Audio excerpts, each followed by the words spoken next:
मिठी की लाश हनुमान नगर के नजदीक एक डंपिंग ग्राउंड से मिली और पोस्टमार्टम रिपोर्ट के मुताबिक मिठी की हत्या दम घुटने से हुई।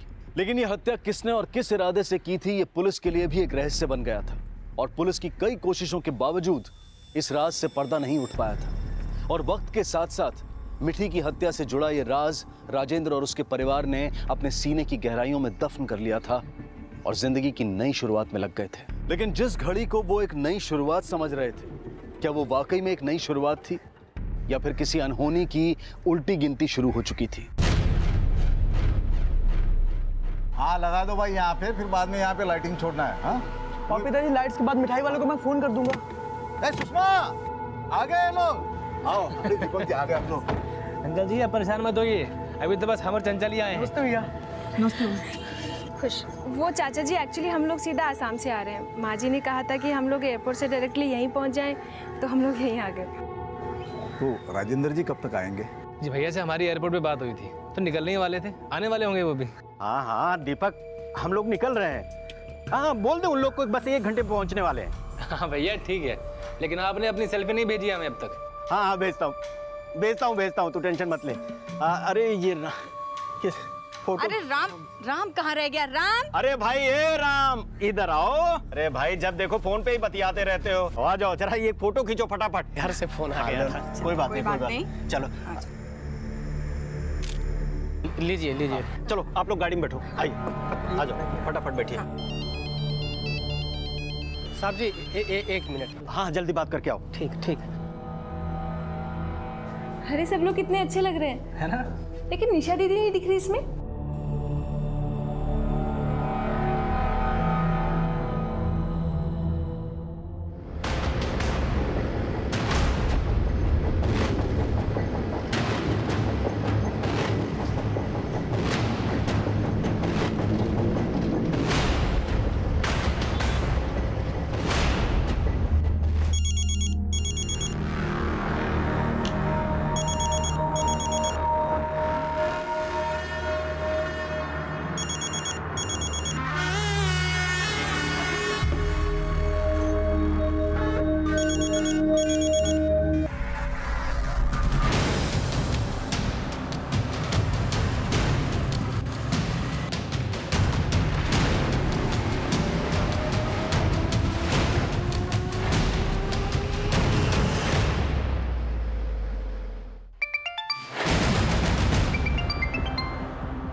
हाँ दीपक, कुछ पता चला?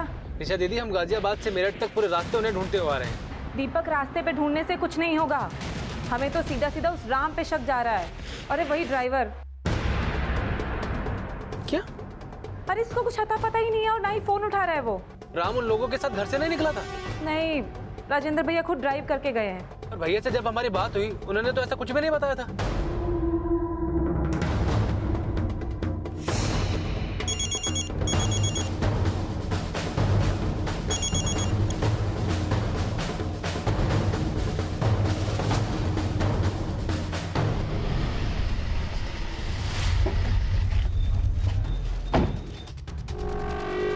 क्या नाम बताया आपने अपने भाई का? राजेंद्र शर्मा। आपका भाई राजेंद्र और आपकी माँ कमला हनुमान नगर में रहते हैं? जी सर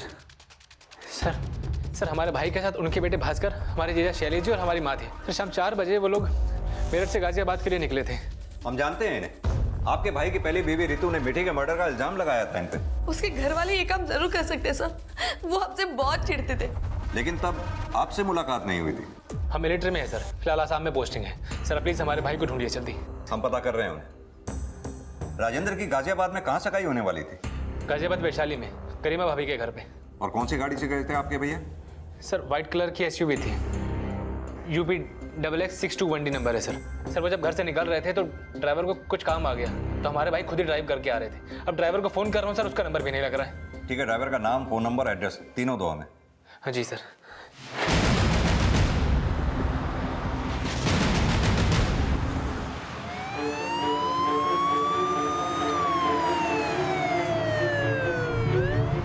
हेलो सर, ड्राइवर रामबिष्ट के घर पे तो ताला लगा है। मैंने उसके पड़ोसियों से पूछताछ की, उन्होंने बताया कि रामबिष्ट का तो पता नहीं, लेकिन उसकी बीवी अपने बच्चे को लेकर जल्दबाजी में कहीं निकली। 2 लोग बाइक से बार बार घर का चक्कर लगा रहे थे। लीजिए लीजिए। चलो आप लोग गाड़ी में बैठो, आइए। किसके घर का? राजेंद्र साहब का। कौन थे वो बाइक वाले? साहब वो लोग हेलमेट लगाए हुए थे, हम उनका चेहरा नहीं देख पाए और गाड़ी का नंबर भी नहीं देख पाए साहब, लेकिन हमको लग रहा था कि वो लोग घर पर नजर रखे हुए थे। तो तूने ये बात अपने साहब राजेंद्र को क्यों नहीं बताई? साहब बेटी की बीमारी को सुन के घबरा गए थे साहब, इसलिए हमको जल्दी जल्दी भी बताने का ध्यान नहीं रहा था साहब। कुछ छुपा तो नहीं रहा ना हमसे? नहीं साहब, कुछ भी नहीं छुपा रहे हैं साहब। ये ड्राइवर राम के कॉल रिकॉर्ड्स निकालो, इसकी आज की सारी एक्टिविटीज पता करो। हो सकता है इसका हॉस्पिटल जाना अपनी एलिबाई खड़ी करने की कोशिश हो। जी सर। सर राजेंद्र की गाड़ी आश्रम मेरठ से मोदी नगर गाजियाबाद रोड की तरफ आते हुए 2 सिग्नल की सीसीटीवी में कैप्चर हुई है। ये उसकी फुटेज। ये देखिए सर, 2 बाइक सवार लगातार राजेंद्र की गाड़ी का पीछा कर रहे हैं। हाँ साहब, यही दोनों थे। उस दिन ये बार बार घर के चक्कर लगा रहे थे।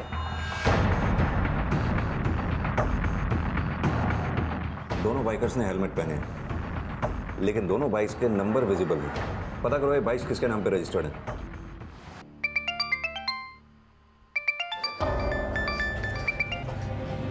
हेलो,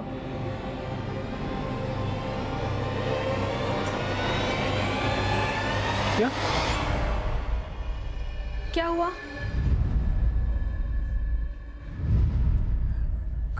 क्या हुआ?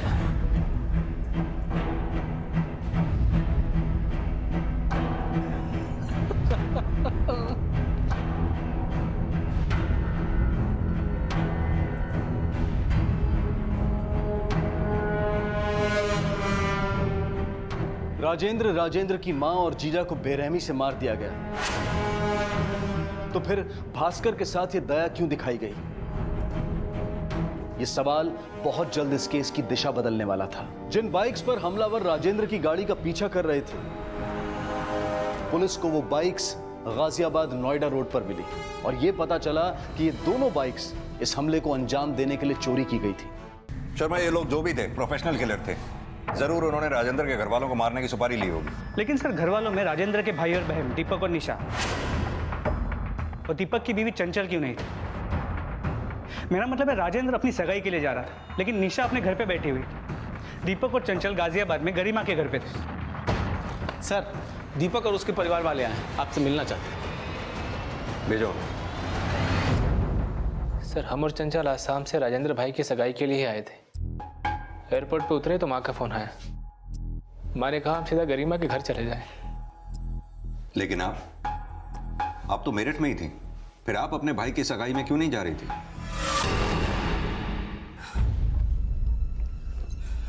निशा तैयार नहीं हुई अब तक? आपने शैलेश को क्यों बुलाया? बेटा, बड़े भाई की सगाई है तुम्हारी, जमाई को नहीं बुलाएंगे क्या? हाँ तो ठीक है, फिर उसके साथ ही जाओ, हम नहीं जा रहे।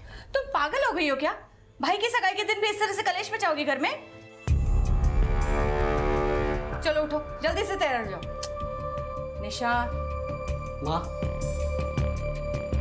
अगर निशा को हमसे कोई प्रॉब्लम है तो हम वापस चले जाते हैं। नहीं शैलेश जी, इसे अगर नहीं चलना तो बेशक ना आए, आप हमारे साथ चलिए। क्यों गोंद की तरह चिपक गए हो हमारे साथ? हाँ, समझ में नहीं आता कि हम तुम्हें पसंद नहीं करते? निशा, जान क्यों नहीं छोड़ देते हमारी? हमें तुमसे बात करनी है। निशा, हमें कोई बात नहीं करनी। निशा। सर, उस दिन अचानक हमारी तबीयत खराब हो गई थी, इसलिए मम्मी ने बोला कि हम घर पर ही रुक जाएं।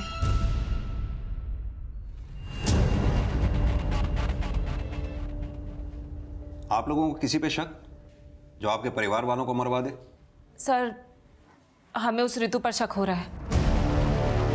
उसी ने मरवाया होगा हमारे घर वालों को।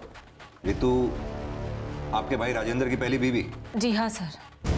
सर, ऋतु हमेशा से हमसे चिढ़ती आई है। उसे लगता है कि मीठी को भी हमने ही मरवाया है। कहाँ ले जा रही हूँ इसे? तुम लोगों ने मीठी को मारा है और अब हमारा बच्चा हत्यारों के साथ नहीं रहेगा। क्या पता कल को तुम इसे भी मार दो। पागल हो गई हो तुम? हम मारेंगे भास्कर को? हाँ, तुम भूल गई हो, तुमने छोड़ के गई थी इसे और कोर्ट ने इसकी जिम्मेदारी हम पर सौंपी है। तुम इसे नहीं ले जा सकती। ठीक है, लेकिन चाहे जो भी हो जाए हम हमारे बच्चे को यहाँ से लेकर ही जाएंगे और ये भी साबित कर देंगे कि मीठी को तुम लोगों ने ही मारा। लेकिन सर, वो कुछ साबित ही नहीं कर पाए। शायद इसी फ्रस्ट्रेशन में ऋतु ने हमारे घर वालों को मरवाया हो। लेकिन ऐसा क्या हुआ था जो ऋतु और राजेंद्र में डाइवोर्स हो गया? सर, डाइवोर्स ऋतु भाभी ने मांगा था राजेंद्र भैया से। सर, उन्होंने राजेंद्र भैया से शादी तो कर ली, लेकिन उन्हें कभी पसंद नहीं किया। हमारी कुंडली जरूर मिल गई, लेकिन तुम बिल्कुल भी वैसे पति नहीं हो जैसा हम चाहते थे। जब हम पसंद नहीं थे तो शादी के लिए हाँ क्यों बोली? हमारे घर वालों के सामने हमारी नहीं चली और हमें लगा था कि शादी के बाद हम तुम्हें बदल देंगे, लेकिन तुमने तो अब तक कपड़े पहनने का भी सलीका नहीं सीखा। भैया अपना दर्द हमसे शेयर किया करते थे। माँ को लगता था कि भास्कर के पैदा हो जाने के बाद सब ठीक हो जाएगा, लेकिन सर सच ये था कि ऋतु भाभी का पहले से ही विक्रम के साथ अफेयर था। सर, ऋतु भाभी ने विक्रम के लिए भैया को ही नहीं बल्कि भास्कर को भी छोड़ दिया था। भैया बुरी तरह से टूट गए थे सर। सर, भैया ने अपने आंसू कभी भी किसी को नहीं दिखाए और सब कुछ भूलकर अपने आप को बिजनेस में एंगेज कर लिया। अभी थोड़े टाइम पहले ही माँ ने भैया के लिए गरिमा भाभी को पसंद किया। तो राजेंद्र और गरिमा की एंगेजमेंट दोनों फैमिलीज की रजामंदी से हो रही थी? जी सर। गरिमा हमारी जनरेशन तुमसे 20 साल पीछे है। मतलब तुम्हारी एज 22 की है और हम 42 के हैं। तुम्हें इस शादी से कोई प्रॉब्लम तो नहीं है ना? हमें कोई प्रॉब्लम नहीं है। अगर आपको है तो आप बता दीजिए। एक है। क्या?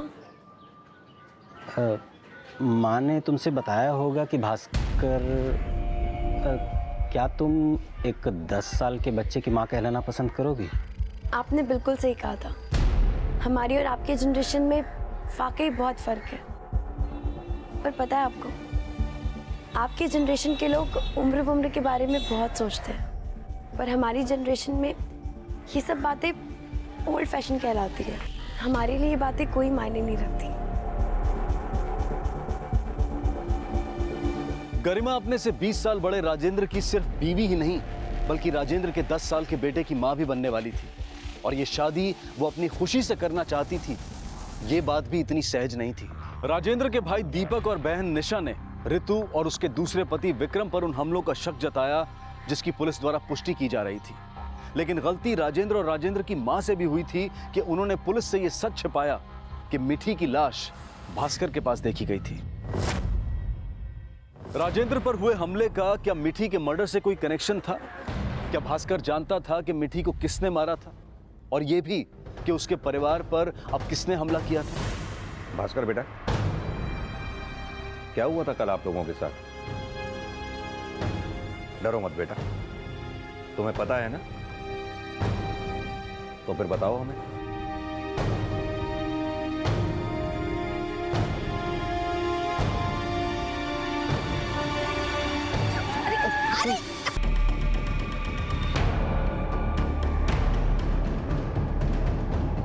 मीठी के मर्डर के बाद ऋतु ने भास्कर को कई बार अपने साथ जबरदस्ती ले जाने की कोशिश की और इस बात के गवाह तो राजेंद्र के पड़ोसी भी हैं। लेकिन शर्मा, यह भी सच है, ऋतु ने अपने बेटे भास्कर को पहले पति राजेंद्र के पास छोड़कर विक्रम से शादी की और मिठी के मर्डर का इल्जाम राजेंद्र और उसके परिवार वालों पर लगाया। हो सकता है उसी ने यह सब बदला लेने के लिए किया, क्योंकि गौर करने वाली बात यह है कि हमले में राजेंद्र का पूरा परिवार मर गया, लेकिन सिर्फ भास्कर बच गया, जिसे ऋतु अपने साथ ले जाना चाहती थी। हो सकता है कि पूरी प्लानिंग ऋतु की है।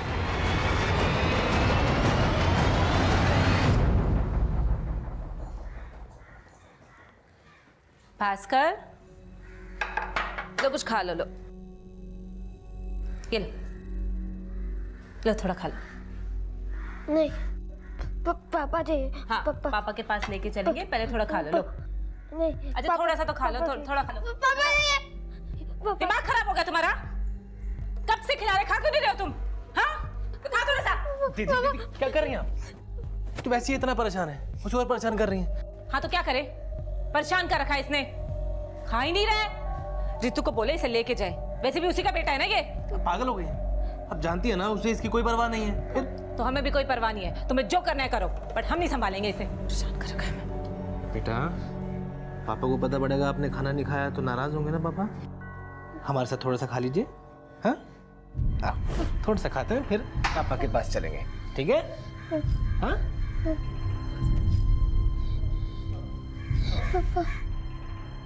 सर, हम मरते दम तक ये बात नहीं भूल सकते कि राजेंद्र के घर वालों ने हमारी मीठी को मारा था। लेकिन आप जैसा सोच रहे वैसा नहीं है सर, हमने वैसा कुछ नहीं किया। लेकिन राजेंद्र के घर वालों को मीठी को मरवा के मिला क्या? सर, सताने वालों का कोई मकसद नहीं होता। लेकिन सताने वालों से बदला लेने का मकसद तो हो ही सकता है। सर, आप हम पर शक कर रहे हैं? हमारी बच्ची के कातिल को ढूंढने के बजाय आप हम पर ही शक कर रहे हैं? सर, आप राजेंद्र की फैमिली को नहीं जानते, खासकर उसकी बहन निशा। वो कुछ कम नहीं है। हाँ सर, मीठी के जाने के बाद रितु कानूनी तरीके से एक बार फिर भास्कर की कस्टडी लेने की कोशिश कर रही थी। कैसा कानूनी तरीका? और इस केस से निशा का क्या लेना देना है? सब बात यह है कि भास्कर की कस्टडी लेने से पहले हम एक बार राजेंद्र से बात करना चाहते थे। और उस दिन हम राजेंद्र के घर गए थे तो हमने बहुत देर तक दरवाज़ा खटखटाया, तो किसी ने भी दरवाज़ा नहीं खोला। फिर हमने खिड़की से झांकने की कोशिश की तो हमने देखा कि एक आदमी निशा के कमरे से निकलकर दूसरी खिड़की से कूदकर भाग गया। खोलो राजेंद्र, दरवाजा खोलो, दरवाजा खोलो। राजेंद्र कहाँ है? घर पर नहीं है वो। कहाँ गया? तुम्हें क्या लगता है कि सिर्फ तुम्हें विक्रम मिल सकता है, हमारे भैया को कोई नहीं मिल सकती? सगाई करने गए हैं वो। चलो अब जाओ, यहाँ पर दिमाग मत खराब करो, चलो।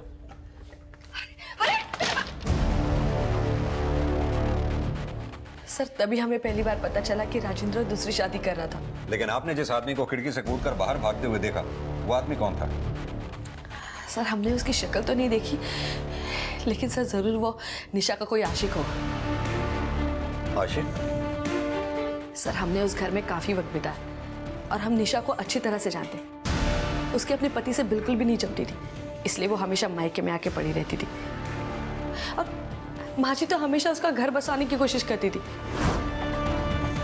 सर, हमें तो शक है कि निशा और उसके आशिक ने मिलकर ही शैलेश को मारने की कोशिश की हो और माँ जी और राजेंद्र बलि का बकरा बन गए हो।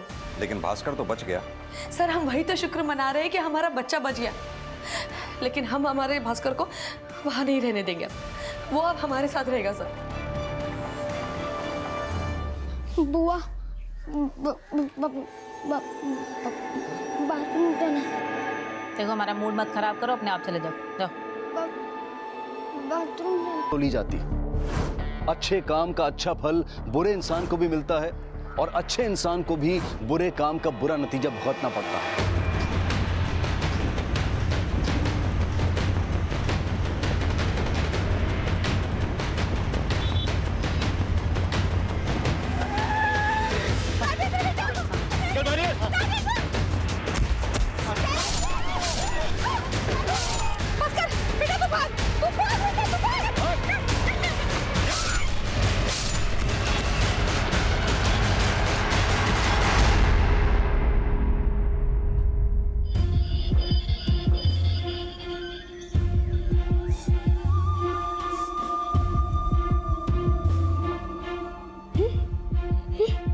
ये देख, 1000 पॉइंट, 1000 पॉइंट मैं जीत गया। हाँ, अरे रुकिए, आप ऐसे अंदर नहीं जा सकते। अरे सर बिजी है, रुकिए। सर, हमारी मीठी का कुछ अता पता नहीं है सर। एक मिनट, आराम से बताइए, बात क्या है? सर, हम हर जगह पे खोज रहे हैं मीठी को, हमें कहीं नहीं मिल रही मीठी। सर, ये मीठी है कौन? सर, मीठी मीठी हमारी बच्ची है। सर, आप प्लीज उसे ढूंढिए सर, प्लीज। मम्मी, भैया, जल्दी अंदर आओ। अरे क्या हुआ?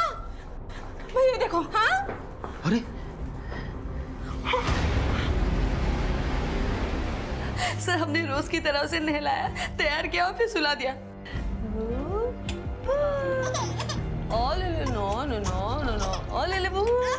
उसको सुलाते सुलाते कब हमारी आंख लगे हमें पता ही नहीं चला।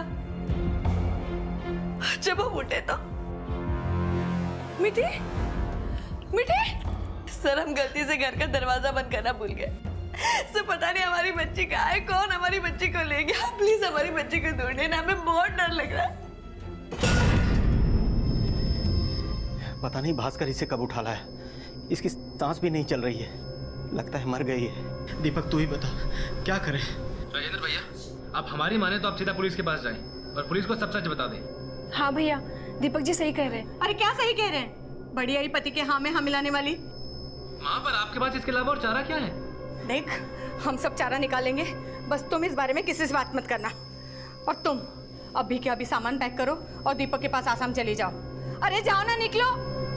और तुम क्या बड़े होकर के हर वक्त छोटे से सलाह मांगते रहते हो? पर दीपक तो सही सलाह दे रहा है ना माँ। अच्छा, क्या सही कह रहा था? क्या कहेंगे हम पुलिस से कि भास्कर इसे यहाँ उठा लाया और खेल ही खेल में मार दिया? पुलिस पापा हम मीठी के साथ ले जाओ। मीठी के साथ यहाँ मत आने देना। एक बच्चा नहीं समझता तुमसे, लेकिन जाओ ऐसे ऐसे। भास्कर के साथ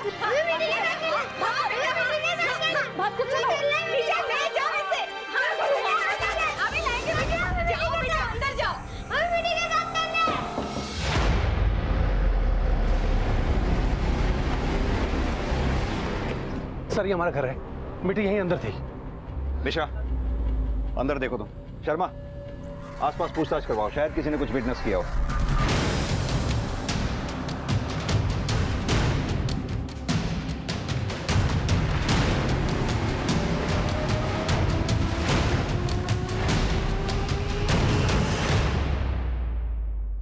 साहब, अक्सर हमारी दुकान दोपहर में बंद रहती है, लेकिन दोपहर दुकान बंद करते समय हमने विक्रम के घर से किसी को आते जाते नहीं देखा। पक्का किसी को आते जाते नहीं देखा? नहीं साहब, नहीं देखा हमने। ठीक है, अगर कुछ भी याद आए या पता चले हमें जरूर बताना। ठीक है साहब। सरोज, तुम आ जाके उन घरों में और तुम बिल्कुल समझ नहीं रहे हो कि हम क्या है? अम्मा हम सब समझ रहे हैं, आप ही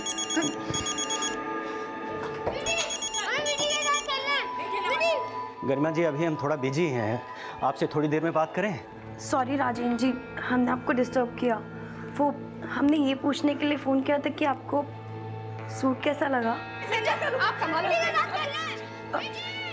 ये पीछे आवाज़ें कैसी है? सब ठीक तो है ना? ले जाओ इसे। एक्चुअली गरिमा जी, वो घर में थोड़ा सा हम पर यहाँ मुसीबतों का पहाड़ गिर पड़ा है और तुम अपनी मंगेतर के साथ बतिया रहे हो। आप ही के कहने पे हम इस उम्र में घोड़ी पे चढ़ रहे हैं और आप हो कि हमें। अच्छा, अगर पहले ही चढ़ जाते ना तो भास्कर को माँ मिल जाती और वो ये सब ना करता जो उसने अब किया है। माँ, ये सब उसने बचपने में किया है और अगर हम पुलिस के पास नहीं जाएंगे बताने के लिए तो सब के सब फंसेंगे। और क्यों अपने पैरों पे कुल्हाड़ी मार रहा है? शैलेश जी, आप हमारे जवाई हैं, आप ही बताइए हम क्या करें। अब हम क्या बोले?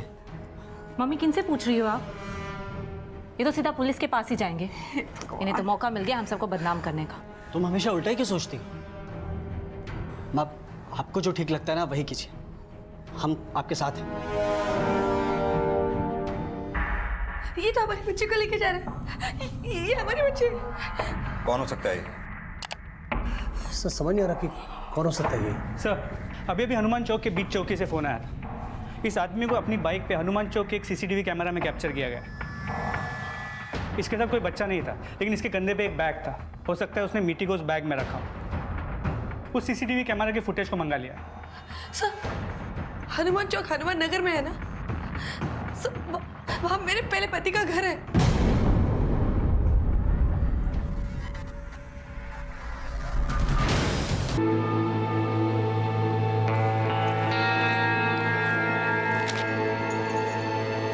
ये लो, जाओ।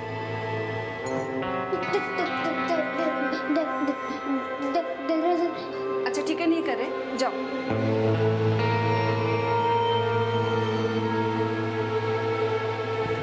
दीपक, हम यहाँ नहीं रहना, वापस आसाम चलो। क्यों? क्या हुआ? और चंचल, वैसे भी हम अभी नहीं जा सकते हैं। देखो, निशा और भास्कर को हमारी जरूरत है। दीपक, हमें भास्कर से कोई दिक्कत नहीं है, लेकिन वो निशा, उनकी आवभगत नहीं होती हमसे। एक बार हॉल में जाकर देखो कैसे बैठ करके आराम फरमा रही है वो। उन्हें देखकर कोई नहीं कहेगा कि माँ जी, भैया और अपने पति की मौत का फर्क पड़ता है उन्हें। बस हमें नहीं रहना यहाँ पे, हमें जाना है। देखो चंचल, समझ,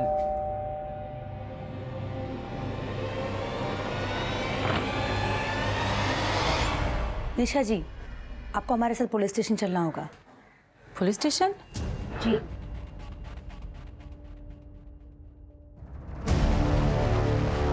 हाँ सर, उस दिन ऋतु घर पर आई थी जिस दिन राजेंद्र भैया सगाई के लिए गए थे। लेकिन ऋतु ने हमें बताया कि जब वो आपके यहाँ आई थी उसने खिड़की से किसी को कूद के बाहर जाते हुए देखा था। कौन था वो? खिड़की से कूद कर किसी को देखा था? जी। जब हम राजेंद्र भैया को फोन लगा रहे थे तभी हमने खिड़की से आवाज सुनी। जैसे ही हम खिड़की की तरफ बढ़े तभी डोरबेल बज गई और हमने देखा कि ऋतु आई हुई है। दरवाजा खोलो। राजेंद्र का घर पर नहीं है वो। लेकिन ऋतु ने तो बोला वो तुम्हारा लवर था।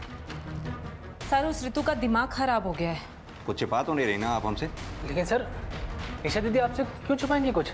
लेकिन आपकी निशा दीदी ने ये बात हमें पहले बताई भी तो नहीं। सर, हमने किसी को देखा थोड़ी ना था, हमें लगा कि हमारा वहम है। लेकिन सर, अब लग रहा है कि शायद ऋतु ने ही भेजा हो। वहाँ वो मम्मी और भैया को मरवा रही होगी और यहाँ घर पर हमारा मर्डर करवाना चाहती हो। शर्मा, मान लो कि निशा ये सच कह रही है, उधर राजेंद्र और उसके घर वालों पे हमला हो रहा था और इधर निशा पे। सर, क्या गारंटी कि निशा सच बोल रही है? ये निशा, ऋतु और विक्रम तीनों के कॉल रिकॉर्ड्स दोबारा से चेक करो, तीनों पे नजर रखो। सर।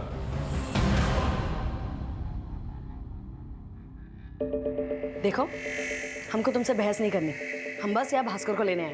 क्यों? उसे भी अपने साथ ले जाके मरवाना चाहती हैं आप? वो यहाँ पर रहेगा तो तुम लोग उसे मार दोगे। हम माँ है उसकी और वो अब हमारे साथ रहेगा। आपके साथ नहीं रहेगा, वो हमारे साथ रहेगा।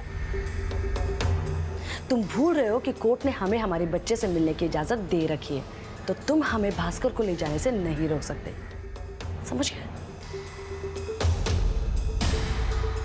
तो ठीक है, अब पहले की तरह उसे थोड़ी देर के लिए अपने साथ लेके जा सकते हैं, लेकिन आपको वापस उसे यहीं लाना होगा। और देखिए प्लीज, उसे आप वो सब बातें फिर याद मत दिलाइएगा। उसे अभी भी लगता है कि उसके पापा और दादी वापस आएंगे। उसे सच बता के आप परेशान मत कीजिएगा प्लीज। ठीक है। भास्कर बेटा, आओ।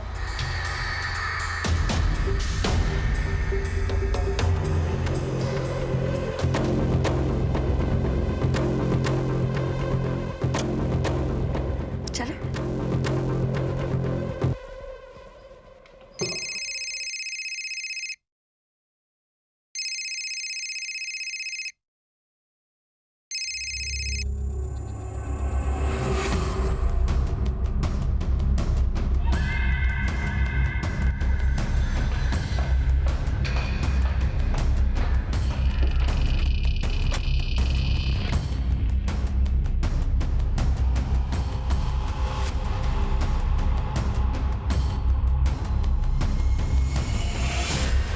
सर, विक्रम के कॉल रिकॉर्ड से पता चला कि पिछले कुछ दिनों से वो भगत से काफी बात कर रहा था। ये भगत है कौन? सर, एक हिस्ट्री शीटर है, इसे लोग शेरा के नाम से भी जानते हैं। 2 बार चोरी के लिए जेल भी जा चुका है। हो सकता है कि ऋतु और विक्रम ने इस कांड के लिए भगत को सुपारी दी हो। पता करो ये भगत इस वक्त होगा कहाँ, और ये ऋतु और विक्रम दोनों को लेके आओ। सर।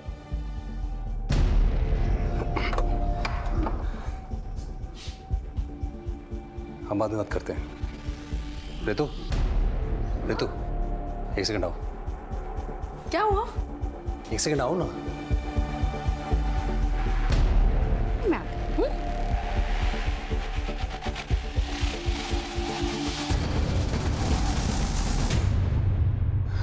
तुम भास्कर को यहाँ पर क्यों लेकर आई हो? विक्रम, कैसी बातें कर रहे हो?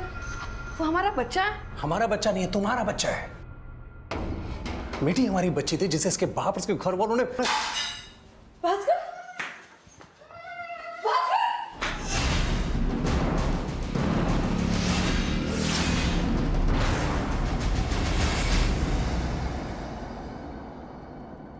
मिठी की किडनैपिंग और फिर हत्या से शुरू हुआ यह केस राजेंद्र की मां और जीजा शैलेश की हत्या के बाद अब भास्कर की किडनैपिंग से भी जुड़ गया। यह साफ था कि भास्कर मिठी के साथ हुए अपराध की लीड दे सकता था, तो क्या भास्कर की किडनैपिंग इसी राज पर पर्दा डालने के लिए हुई थी? सस्पेक्ट कई थे, लेकिन इसमें विक्रम और ऋतु की भूमिका क्या थी कि मिठी के बाद भास्कर की किडनैपिंग भी उन्हीं के घर से हुई थी? क्या राजेंद्र, उसकी मां और जीजा पर हुए जानलेवा हमले का भी ऋतु और विक्रम से कोई कनेक्शन था? क्या वो वाकई में कोई साजिश कर रहे थे या फिर वो खुद किसी साजिश का शिकार थे? इन सभी सवालों के जवाब के साथ कल इस केस के दूसरे और अंतिम भाग में आपसे फिर मुलाकात होगी। अब मैं अनूप सोनी आपसे विदा लेता हूं। तब तक अपना और अपने परिवार का ख्याल रखें और देखते रहें क्राइम पेट्रोल डायल 100। सबक एक को, सीख हम सबको। जय हिंद।